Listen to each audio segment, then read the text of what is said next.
పెట్టలే. మీకు గుర్తుండే ఉంటుంది, బాబు జంతికలు తింటావా?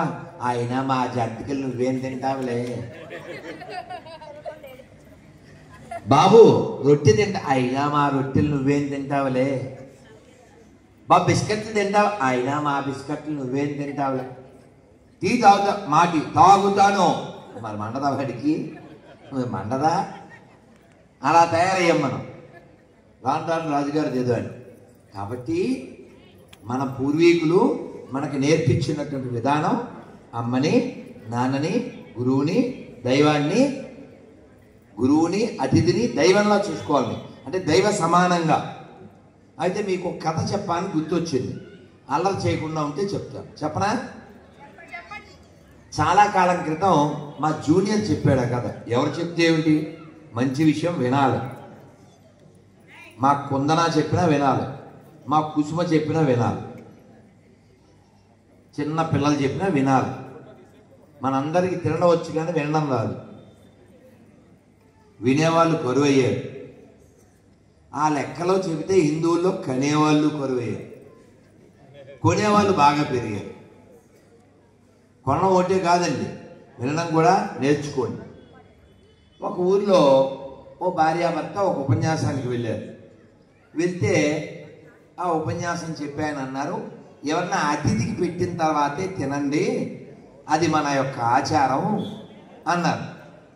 నన్ను మాట్లాడకూడదు, ఎవరన్నా మాట్లాడితే మైక్ ఇచ్చేస్తాను. ఎవరిని తిట్టను, మైక్ ఇచ్చేస్తాను, మీరు మాట్లాడదు.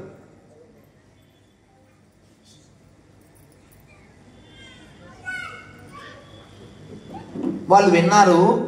మరి అతిథికి పెట్టాలి కదూ, అందుకని అతిథి కోసం బయటికి వెళ్ళారు. వెళ్తే ఒక ఆయన కనపడ్డారు. ఏమంటే భోజనాన్ని రండి అన్నారు. అతను వచ్చాడు, భోజనం పెట్టారు. ఆయన వెళ్ళాక వీళ్ళు భోజనం చేశారు. ఇతను గ్రహించాడు, ఈ వచ్చిన వాడు వీళ్ళు ఇలా పెట్టే ఉద్దేశం కలిగిన వాళ్ళు అని. మర్నాడు ఈయన అలా బయటకు వచ్చాడు. అలా అది గుమ్మం అనుకోండి, గుమ్మం దాటి 4 అడుగులు వేయలేదు, మనోడు కనపడ్డాడు. ఈయన ఎందుకు బయలుదేరాడు? అతిథి కోసం కదా. రండి స్వామి భోజనానికి అన్నాడు. మీకు అర్థం చేసుకోండి, రోజు వాడే అతిథి.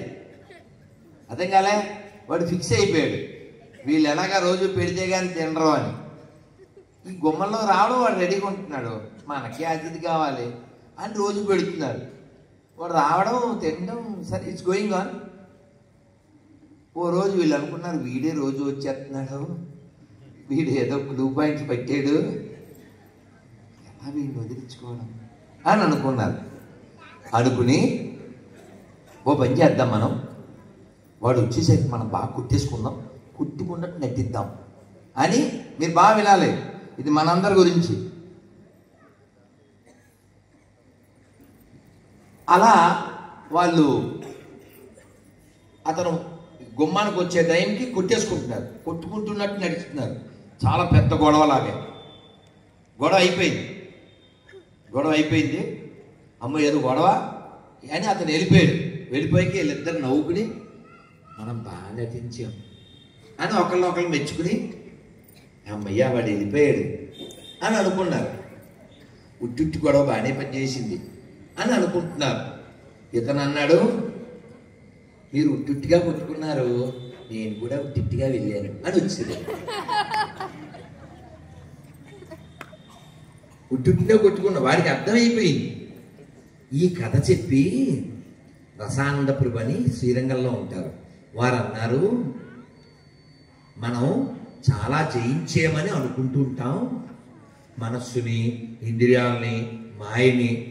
ఏం కాదు, అది గుమ్మం బయటే ఉంటుంది, మనం చాలా కేర్ఫుల్గా ఉండాలి అన్న. జయించడం అంటే ప్రపంచాన్ని జయించడమో లేకపోతే ఒక దేశాన్ని జయించడం అనుకుంటారు. కానీ ప్రపంచంలో జయించవలసిన వ్యక్తి ఎవరంటే మనమే. ఉదాహరణకి మీరు చాలా ప్రయాణం చేసి వచ్చారు, రాత్రి 11 అయింది, వేడివేడిగా చపాతీలు విత్ ఆలు కర్రీ, ఎలా ఉంటుంది అంటారు? ఒకటేంటి 4-5 వెళ్ళిపోతాయి లోపలికి. అవునా? రాత్రి మా అసిస్టెంట్కి వేడివేడిగా పూరీలు. నాకు ఇవాళ ఈ కార్యక్రమం మళ్ళీ ఇంకో చోట వనభోజనం. నాకు కోపం వచ్చింది వాళ్ళ మీద, టైంకి తీసుకురాలేదని. మొత్తానికి వాళ్ళు తీసుకొచ్చారు. కారులో తిను, ఇంకా నేను బయలుదేరా అన్నాను.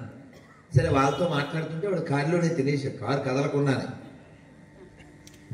ఒక 5 పూరీలు, 5 4 అంటండి. నేను తినలేదో చూడలేదు పాపం. ఇలా చూపించాడు మరి. అసలు 4-14 వెళ్తాయి. ఆ స్మెల్ అలా ఉంది. నేను ఎంతసేపు మాట్లాడా? ఇవాళ 2 ఉపన్యాసాలు, నిన్న 3. 5:30 నుంచి రాత్రి 10:30 దాకా మాట్లాడుతూనే ఉన్నా. జనాలకి న్యూసు, నాకు జ్యూసు, అంతే. ఇప్పుడు నిన్న పూరీలు నాకు పెట్టరా? వాడి పెట్టిన వాళ్ళు పెడతారుగా. మరి నేను తినలేదు. ఎందుకు తినలే? నాకు నిన్న రాత్రి కంటే ఇవాళ ఉదయం ముఖ్యం. మరి ఇవాళ ఉదయం లేచాక జపం చేసుకున్నాను. ఆదిత్యోదయం 1 కాలు మీద నిలబడి చదువుకున్నాను. భగవద్గీత చదువుకున్నాను. హోమం చేసుకున్నాం. రామాయణం చదువుకున్నాం, విన్నాం. శిష్టాష్టకం చదువుకున్నాను. స్వామికి హారతి ఇచ్చాం. ఇన్ని చేశాం. ఒక్క భోజనం చేశాం. అంటే నిన్న ఆకలి ఉన్నా ఇవాళ కోసం నోరు మోయ్ అని చెప్పాను. ఎవరితో? పూరీలు కావాల్సింది ఎవరికి? పొట్టకు కాదు, మనస్సుకి, నాలికి. నిజం చెప్పండి, ఐస్ క్రీమ్తో ఎవరికైనా కడుపు నిండుద్దా?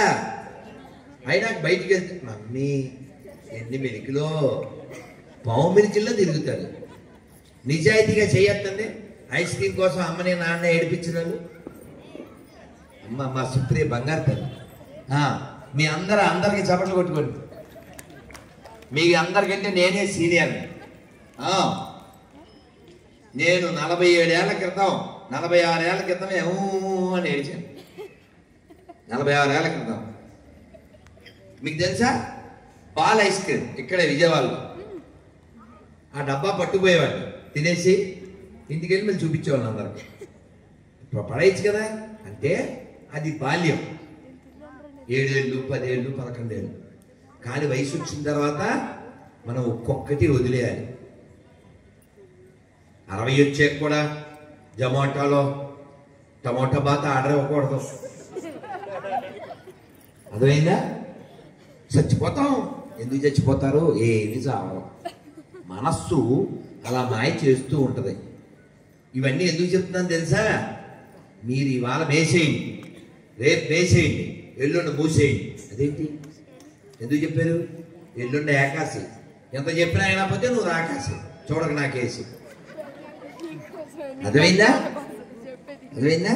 మీ అందరికీ శివశంకర్ రెడీయా? అక్కడ ఏకాదశి పేపర్ ఇస్తాడు. ఆ ఏకాదశి పేపర్లో చాలా విషయాలు ఉన్నాయి. ముందు వైపు ఏకాదశి గురించి ఉంది, రెండో వైపు మన సనాతన ధర్మం ఎలా పాటించాలో ఉంది. మీ అందరికీ కార్డులు, స్టిక్కర్లు, ఏకాదశి పేపర్లు, అలాగే గొర్రెల పేపర్ కూడా ఇస్తాడు. చూడు సౌండ్ వచ్చింది. ఏమిటి గొర్రెలు అనుకుంటున్నారా? గొర్రెల గురించి మనకెందుకండి అనుకుంటున్నారా?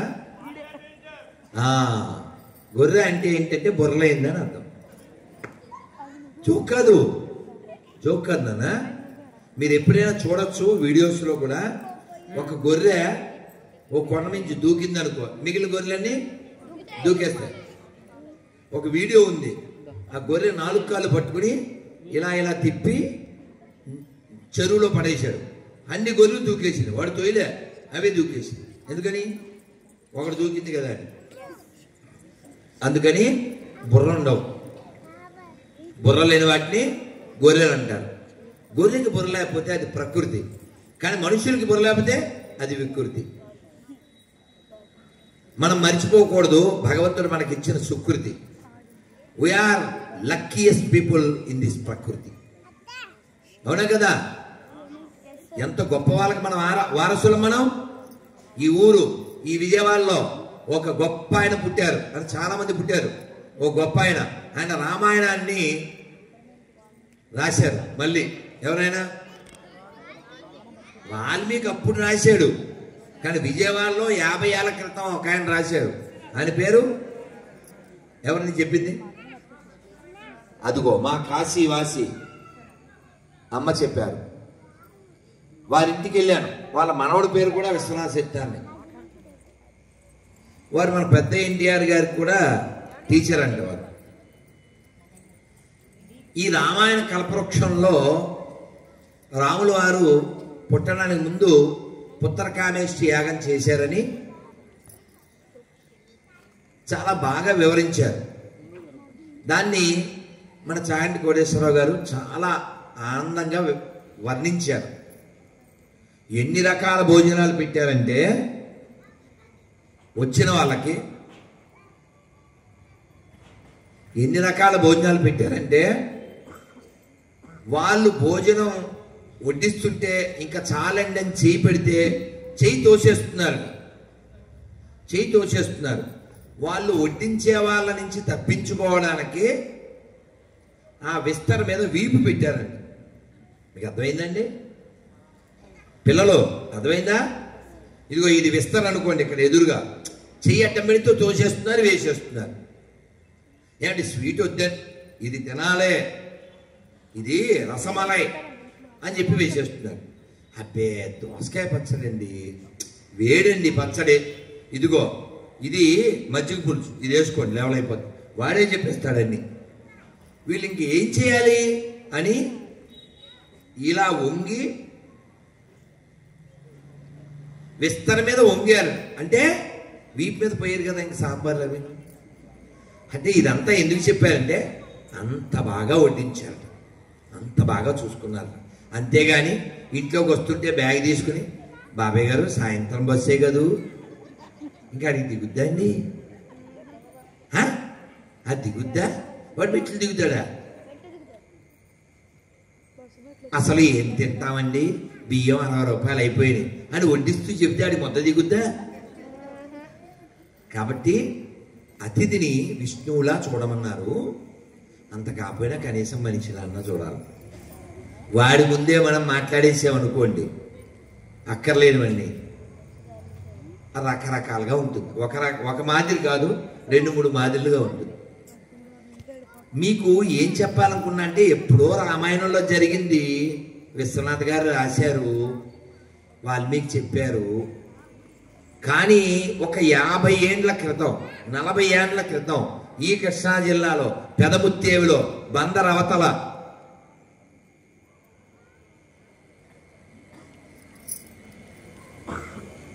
పెదముత్తేవిలో లక్ష్మణ యతీంద్రుల వారు పేరు విన్నామన్న వాళ్ళు చేతండి.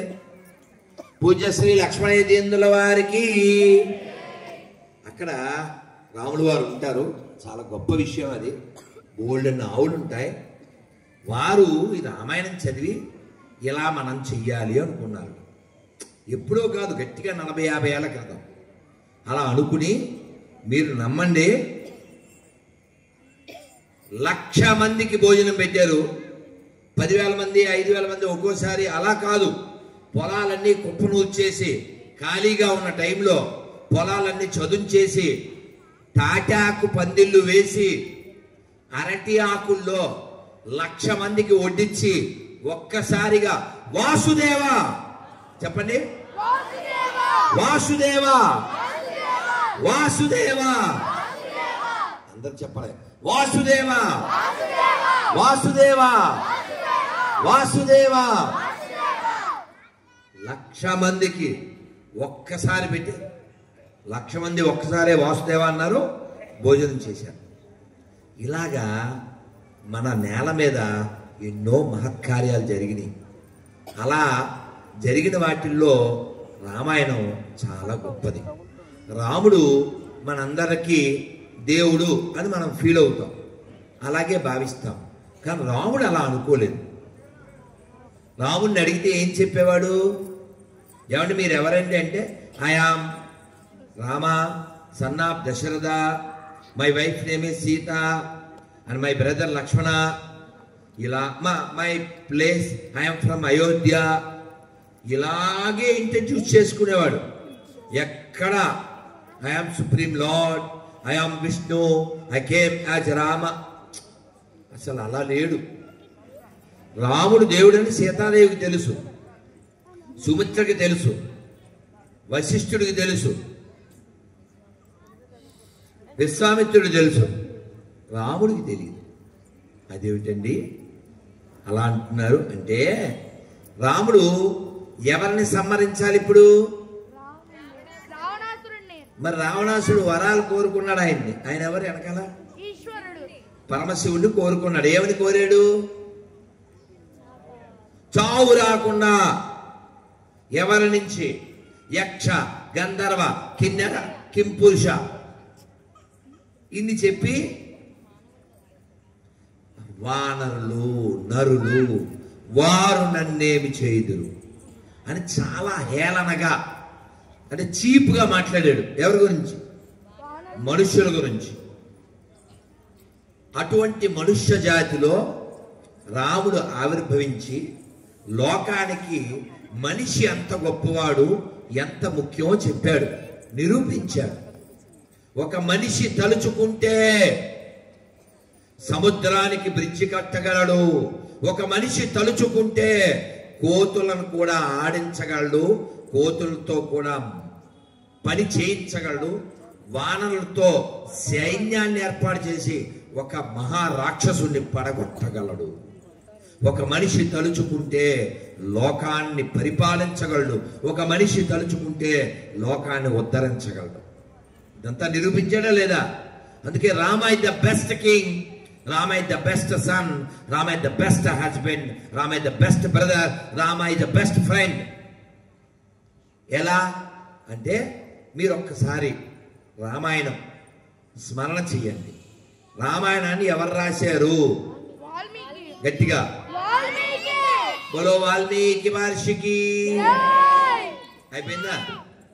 రామాయణంలో రాముడి యొక్క తమ్ముళ్ళు నలుగురు అనగానే అవును అన్నోళ్ళు ఎడం చేయొద్దండి అంటే డౌట్ వచ్చింది. పర్లేదు, బుర్రలు బాగానే పనిచేస్తుంది. నేను చాలా చేతులు అనుకున్నాను. ఎంతైనా కృష్ణానది నీళ్లు తాగిన వాళ్ళు బిరబిరా స్పీడ్గా ఆలోచిస్తారు కదా. అయితే రాముడి తమ్ముళ్ళు ఎంతమంది శర్మ?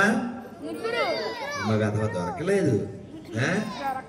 సరే, వెరీ గుడ్. మనం దొరికేటట్టు ఉండకూడదురా, సింహంలా ఉరికేటట్టు, శత్రువులు వస్తే నరికేటట్టు, నాటు దొరికేటట్టు. మరి ఆ ముగ్గురు పేర్లు నేను చెప్పగలను అన్న వాళ్ళు చేయొద్దండి. పిల్లలు ఎవరు లేదా? నువ్వు ఆల్రెడీ ఓవర్. వాడు రా, వాడికి మైక్ ఇవ్వండి.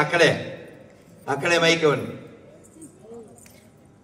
మనం ఒక 2 విషయాలు చాలా ముఖ్యమైనవి చెప్పుకోవాలి. ఈ సత్యనారాయణపురంలో కొన్ని ఘోరాలు జరుగుతున్నాయి, వాటిని మనం ఆపాలి. లక్ష్మణ భరత శత్రుఘ్నుడు. పట్టండ్రా. ఏం పేరు నీ పేరు? రాజేశ్వర్.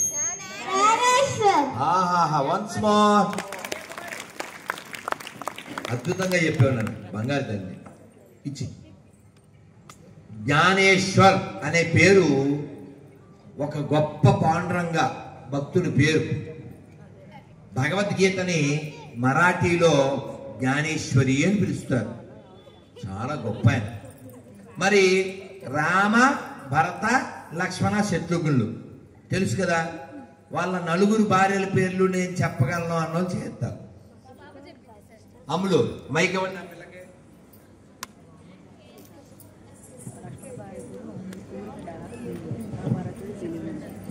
రాముడు, సీత, భరతుడు, ఊర్మిళ, నో. లక్ష్మణుడు, ఊర్మిళ, భరతుడు, మాండవి, శత్రుఘ్నుడు, శృతకీర్తి. అమ్ములు ఏం పేరు నీ పేరు? జోషిత. భాగవతంలో వస్తుంది నీ పేరు. జోషితాం సంగే. అద్భుతం రా తల్లి. ఎవరు చెప్పారు నీకు? చూసారా, అమ్మ రామాయణం నేర్పించింది కాబట్టి పిల్లలకి ఇవి తెలుసు. లేకపోతే రాముడు ఫ్రెండ్ భీముడు అంటాడు. అలాంటి వాళ్ళే ఉన్నారు. చూసారా, ఆ మంచి అమ్మ. ఏం పేరమ్మా మీ పేరు? కీర్తి. నువ్వు ఎందరికో స్ఫూర్తి. నీకున్నది రాముడి పట్ల ఆర్తి. నీవే మాకు స్ఫూర్తి. Give the big hand to Keerthi. నీవు పొందాలి ఇంకా ఇంకా ఎంతో కీర్తి. చాలా సంతోషం. అమ్మలంతా అలా రామాయణం నేర్పిస్తే పిల్లలు చెడిపోరు, లవ్ జిహాద్ గురికారు. లవ్ జిహాద్ ఎందుకు అవుతున్నారు ఆడపిల్లలు? మన ఆడపిల్లలను ఎందుకు ఎత్తుకెళ్తున్నారు వాళ్ళు? సూట్ కేసుల్లో ఎందుకు పంపిస్తున్నారు? ఫ్రిడ్జ్లో 56 మొక్కలు ఎందుకు చేస్తున్నారు? మన ఆడపిల్లలకు బుద్ధి లేక. మన ఆడపిల్లలకి ఎందుకు బుద్ధి లేదు? నేర్పించట్లేదు. మన ఆడపిల్లలు చెడ్డ పిల్లలు కాదండి, బంగారు తల్లులండి. ఇందాక సుప్రియ ఎంత బాగా డాన్స్ చేసింది. అసలు కైలాసం ఇక్కడికి వచ్చేసింది. అసలు అలాగా